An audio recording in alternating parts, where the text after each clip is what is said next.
If your daughter's friend was butchered in your house under your supervision, allegedly by your convicted husband, but some people still thought you did it and wanted revenge, what would you do? In this How to Beat video, we'll follow the insane, traumatized mother and her stupid brat daughter, see if we can get to the bottom of the truth while killing everyone in our way, and ultimately attempt to beat Motherly. In some gloomy crap shack in the middle of nowhere, where dreams go to die, a mother puts on a fittingly half-assed attempt at a surprise birthday party for her ungrateful daughter. I gotta be honest, I really don't give a fuck what their actual names are. Trust me, it's truly for the better. We really don't want to be bonding with these characters in any meaningful way. I wish we were home with Dad. Way to sour the occasion, you little brat. No wonder nobody came to your party. Then she gets her gift, which, despite being a hand-me-down, gets sentimental points for being her mother's locket that contains a picture of them both being happy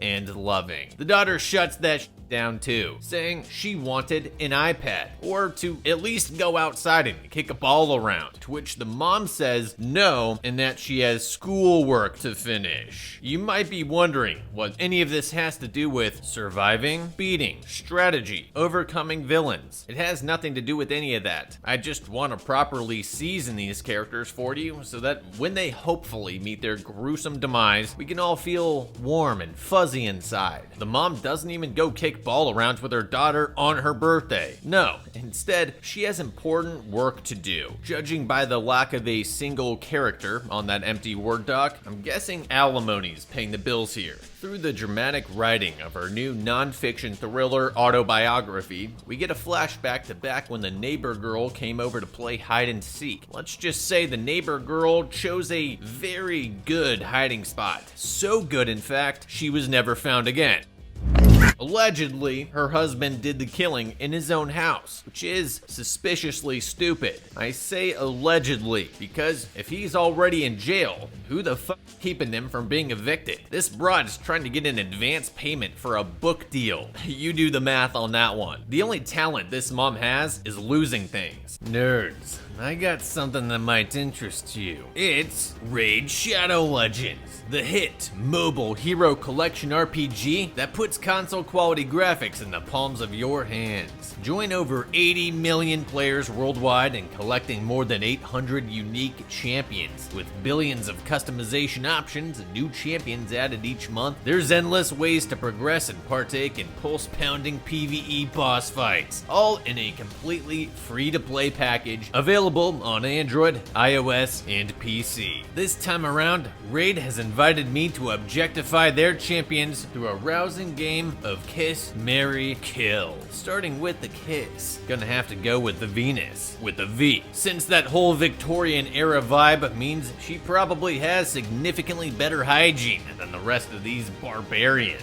For Mary, I'm picking Queen Eva, because she's royalty, and the only thing better than tearing down the establishment is joining it and lording over the commoners. And finally, I'm killing Tatura Rhymeheim, because that thing's head would look great over my fireplace. By the way, there's never been a better time to jump in now that Xena Warrior Princess is joining Raid. You can recruit this legendary warrior by completing the brand new Elite Champion Pass, and you can also summon her from ancient or sacred shards during special summon boosts every week until January 19th. Go check out Xena Warrior Princess in-game right now. And special thanks to Universal Studios Licensing. Click the link in the description or scan my QR code for insane bonuses, like an epic champion Knight Errant. Then, once you're stacking up bodies, find me under the name Nerd Legend, and maybe I'll let you join my clan. In an act of cosmic irony, while she was writing about the neighbor girl going permanently MIA, her daughter also vanished. Or she went to the bathroom or something. But PTSD is sending Mama Bear into full panic. Literally the first place she checks is the barn's basement. Why would she be down here?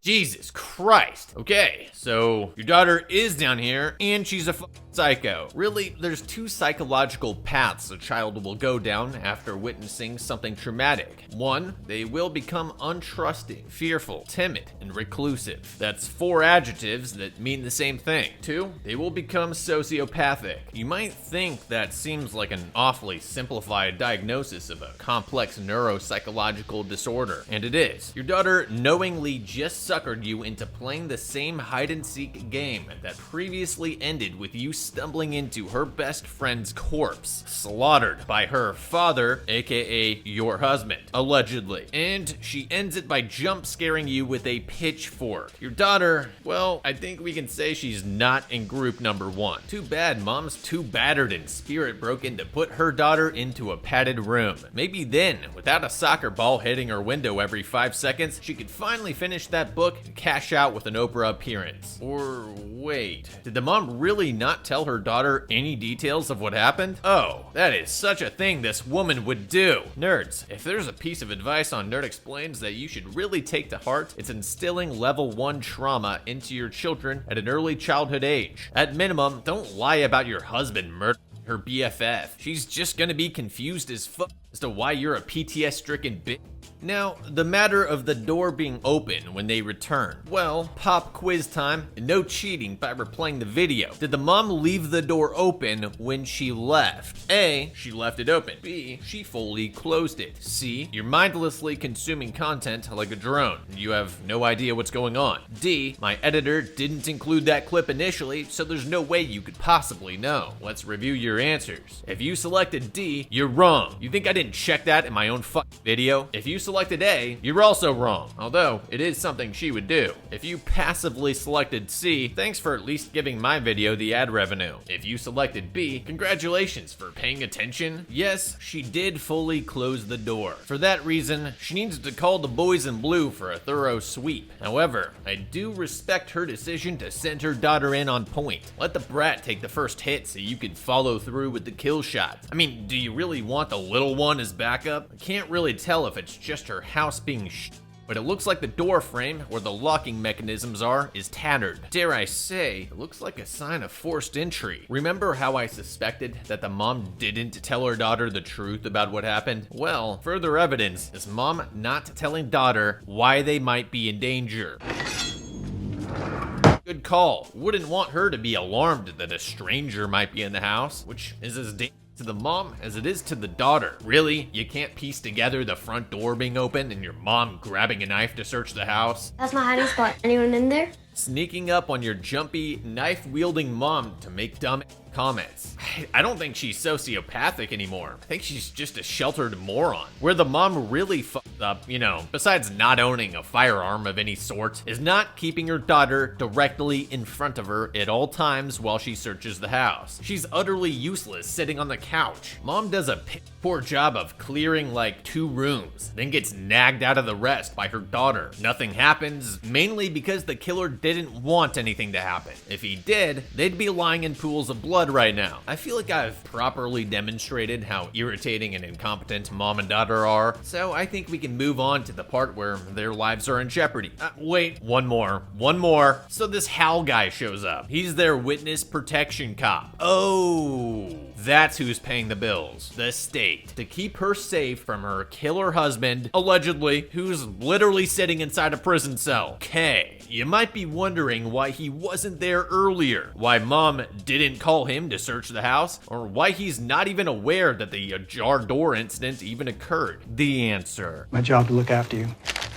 You know I'm 9, right? No wonder this witness protection dude was at the store all day while someone broke into your house. He didn't want to hang out with your bitch ass. Then again, it's partially due to mom not filling daughter in on the threat level. You'd think you'd want this guy around as much as possible, given your lives are clearly at risk, since the state ain't paying him much, and your daughter's not being a great sport. Well, you're newly single. Might I suggest keeping the big man with the gun around by other means? I'm certainly not implying money, you sick degenerates. We all know that Ridge wallet's looking real slim. Now, mom's a bit washed up right now, I'll admit, but with a decent night's sleep, a long shower, some makeup for those dark circles, and a bunch of other things, she could make a successful pass on Hal. You know, get him emotionally invested in her well-being. Before you go saying I'm a misogynist or something stupid, this is a matter of life and death for her. I'm looking out for her because I care. The reality is, nothing's free. You gotta pay for protection however you can. I think Jesus said something about that in the Bible. Anyway, Hal tells Mom that her husband won his own game of hide and seek in his prison cell. The one she put him in with her testimonial accusations. Oof. Take your guesses when she's gonna tell her daughter about this. Are you gonna tell Dad? Good night. Turn the light out. Not very soon. Hot motherfucking day.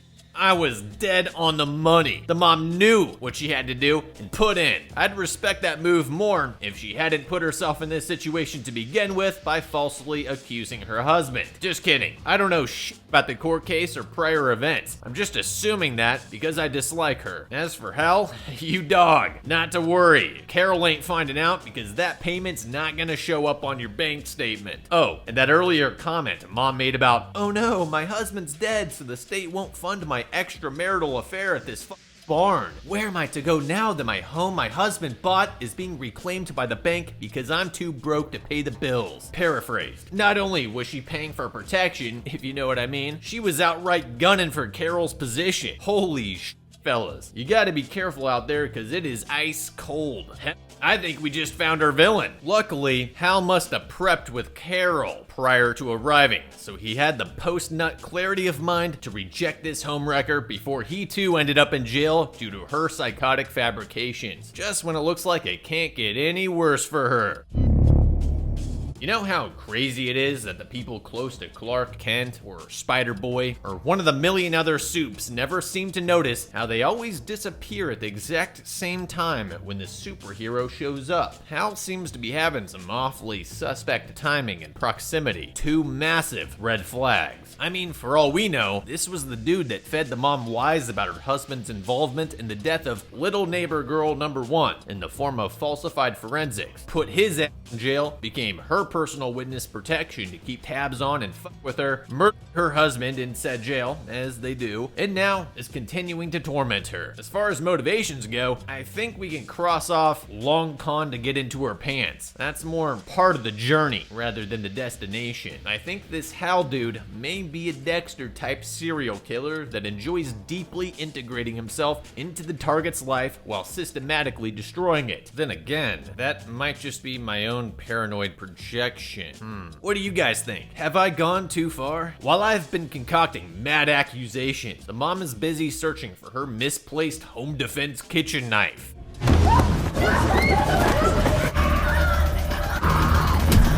If you're a proper nerd, you know the drill. Gun with attached flashlight on your hip. Retreat to your daughter's room, barricade it, call 911, not Hal, and blow away anyone that doesn't announce themselves as the Popo. Then move out of the country with a new identity because you'll never feel safe again after being targeted for elimination twice in a row. To be fair, she does try to get to her daughter's room and barricade it. It's just that little gun thing that makes it all work. We did get some new info before it was lights out. It's a couple with a man and a woman who aren't interested in outright murder them and are fashion inclined enough to don matching fur-lined puffer coats. Is this Carol and Hal? Is this little neighbor girl number 1's mom come for revenge? Is this a duo that the movie will try to make you feel stupid for not guessing because they're just loosely related enough to the initial crime that it almost doesn't make sense that they'd have beef? Don't worry, this isn't another pop quiz because I don't actually give a what your answers are. I'm gonna go with number 2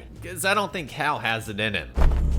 And really, who else would be coming for revenge if not the mom of the murdered girl? Boom. It was little neighbor girl number 1's mom. Her motivation? She thinks the mom murdered their daughter, then lied to the jury and framed her husband so she could get off. Not entirely implausible. And hey, she says she can prove it. She just needs to brutally torture the mom until she gets the answer she wants to hear. Simple as. She has her accomplice escort the daughter back to the house to chill while this goes down. Splitting up? There's no good reason to. Just tired her down to a chair with front row tickets. At worst, they don't have walkie-talkies. They don't cuff the daughter. They don't know if Carol's not in the mood tonight and Hal will make a surprise visit. Above all else, she should know her soppy husband is too much of a noodle to handle a 9-year-old girl. Of course, the dim-witted husband gets worked over with the old "you got something on your face, kick in the balls" trick and loses the daughter. So back to the proof. He would have had to get her body down the stairs, into the garage, and into your trunk, and you heard none of that? Okay, got it. You have no proof. Yet. We can fix this. You just need some pliers. The mom starts getting desperate. She reveals that she knew her husband was the murdered girl's mom, in kind of an aggressive tone. You know, I gotta blame the victim a bit too. You're Kate's husband in her bed. Maybe it's not a great idea to send your 7-year-old daughter alone to their house under Kate's supervision. Just saying. She also claims that her husband was gonna hurt her if she didn't go along with the murder. Right. Heard that before. It also contradicts her fiction about how she didn't hear or know about the murder when it happened. Her case is falling apart fast. She's caught lying. And we have a motivation for her murder a little girl. To get back at them for fuck. It's a bit extreme, and if anything, why wouldn't you murder the woman, fuck your husband? Why murder an innocent little girl? Again, why would you murder anyone in your own home? It doesn't quite make sense. She is stupid though. One thing's for sure, I ain't buying her bullshit, and neither is Mary. Underneath that blur bubble, her fingernails are getting ripped off. We don't really learn anything from this. So I'm thinking Mary needs to break out the car battery next. Back at the house, Tweedledee finally catches the daughter right as she dials Hal. The call doesn't go through. Hal gets another call right away and mixes up his broads. Carol isn't too happy about being called Kate. Oh yeah, that's the mom's name. And tells him to go shack up with her instead. As I suspected, Carol not being in the mood sends Hal 180ing right back to Kate. Lucky Kate. Looks like that pro bono finally paid off. The duo makes their stand. Tweedledee walks Kate to the door and threatens to blow out Hal's, hers, then Beth's brains if she doesn't turn him away. See, this threat would go much further if it wasn't carried out by a noodle who got bested by a 9-year-old girl. Why isn't Mary holding the gun to her head? Also, the proper order is Hal, then Beth, that's the daughter, FYI, take a big suspenseful pause, then Kate. That way, Kate's soul enters hell before her body does. Come on, have you not seen Sicario, bro? It almost goes off without a hitch. Just Belle. Playing with her dolls. You know how much she loves your dolls. Mary and what's-his-face should not be letting out a sigh of relief. Kate and Hal exchanged way too many specific words. Words that you should expect to have hidden code, which they did. Honestly, you're already committing murder. Just dig an extra grave later and save yourself the potential trouble. Officer Hal correctly chose to drive out of view before parking and calling backup, which unfortunately is an Uvalde jelly donut pudding who's an hour away. Hal responds, "Fuck it, we ball," grabs his trusty glove compartment revolver and rolls on them to win himself some pussy. Respect. His job's gonna be easy because for some dumbass reason, Mary gave up lead to Joe Dirt, who takes the 44 and Kate into the bar alone to finish what she started. As if you need any more complications or deviations from your plan. Remember that whole thing about Kate knowing Mary was fucking Brad? God, this feels like People's Magazine. Yeah, Kate's definitely gonna try to manipulate him with that info. Actually, she doesn't. She just sits there silently while he monologues about his detective findings. How Kate was literally there when the murder took place. How the closet was meticulously cleaned. How she turned him in after her plea bargain. How the cops couldn't find the murder weapon, but they did find her bloody clothes in his laundry basket. And her body in the trunk of his car, which was parked outside. You're stupid. Gonna have to agree. It does look like a stupid person tried to frame someone else for murder. It was me. Wow, and it didn't even take a car battery. That kind of sucks. Just some boring monologue which wasted far too much time considering the high chance of Officer Hal returning. There's no legal concern here, since she can't be charged again for the same crime due to double jeopardy. Not that this evidence is admissible in court anyway. If I was her, I still wouldn't though. Total social destruction and exile aside, the duo hunting this hard for answers means that deep down, they aren't really sure it was her, which means they can't kill kill her in good conscience. Just keep playing the victim, get some tears rolling, don't say too much, because you already have. On camera, Kate lays it all out. Mary was fucking her husband, so she killed their daughter instead and framed her husband. Okay, cool, kill her. Kill her now. Unfortunately, this worthless, flaccid, spineless pansy won't give us the satisfaction. Instead, he gets held up by White Knight Hal. Oh, god damn. I think it goes without saying, if a cop has a gun on you, don't reach into your jacket. Brad, you had all the time in the world. Just chill. Don't move. Don't do anything. Just sit your little ass down, get handcuffed, inform him of your accomplice, and wait until he grabs your phone from you. You already won. Well, you would have if you left her to rot in a Viet Cong tiger cage in the middle of nowhere. You would have gotten a sportsmanship trophy at least. Now, you left your wife a widow. Hal beats Kate to the phone and hits play. Not that I want to help Kate in any way, but I did say you had no reason to confess anything to them, and it would only hurt you. You almost got away with it had you continued to play the battered wife, which is disgusting with how poorly this murder brain job was executed. Just goes to show, the jury will ignore all evidence if they see a sobbing woman. Hal makes one big mistake. He didn't secure the scene. Sobbing woman wins again. Mary hears the gunshots and sees Kate emerge from the barn holding the revolver. She turns to Beth, who says she knows a hiding spot. Okay, hide and seek ended pretty badly the last time. Remember? Mary is placing far too much trust in Beth. You abducted her, and Kate is her mom after all. Oh, great. It's literally the same hiding spot she showed her mom earlier. You dumbass little brat. Is everyone a moron here? With Kate out by the barn, you could break line of sight and dip out the back without her knowing. Kate's traumatized brain is wrapped up in the whole hide and seek thing. She's mentally inclined to expect that maneuver, so don't do it. Besides, she has a gun. You have a knife. Here's what's gonna happen. You hide in the closet, Kate opens the closet, Kate shoots you. If you are going with the hide and seek tactic, your only hope is to stage a distraction to get the gun pointed away from you, then ambush her. Luckily, we brought the perfect diversion. Beth. Split up, have Beth hide across from you, not too far away. You want to be within lunging distance. Then, when Kate inevitably searches the basement, have Beth call out to her mom and say she thinks the mean lady is after her. Then, once the 44 is pointed in Beth's general direction, grab her pistol-wielding wrist and wrap that knife around her throat, slicing and shanking until her body goes limp. Kate inevitably finds their hiding spot. Mary and Kate taunt each other for a bit before Mary descends into the basement to do some more of that killing she's so thirsty for. Both get some good hits in. Mary gets winged, Kate gets shanked in the shoulder. It's a stalemate. Beth comes out to end it. She picks the knife up, doesn't know who to give it to, then runs away with it. Oh my god. You picked Mary's side, then up-umped her hard as fuck at the 10-yard line. This is why you don't trust 9-year-olds with your life. Oh, that's not even the infuriating part. Believe it or not. After Beth deserts Mary, Mary runs after her, leaving the gun on the ground next to Kate, also leaving Kate alive. It would take 3 seconds to pick the gun up, blow Kate's brains out, then go after Beth. 3 seconds. Safe now! You dumb bitch.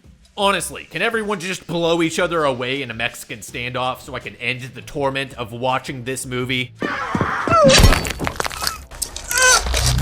Plot twist. Beth's a psycho. Killed the neighbor girl and her mom covered for her. That's for Dad. Plot twist again. Beth's a psycho, but even more than before. Hey, are you lost?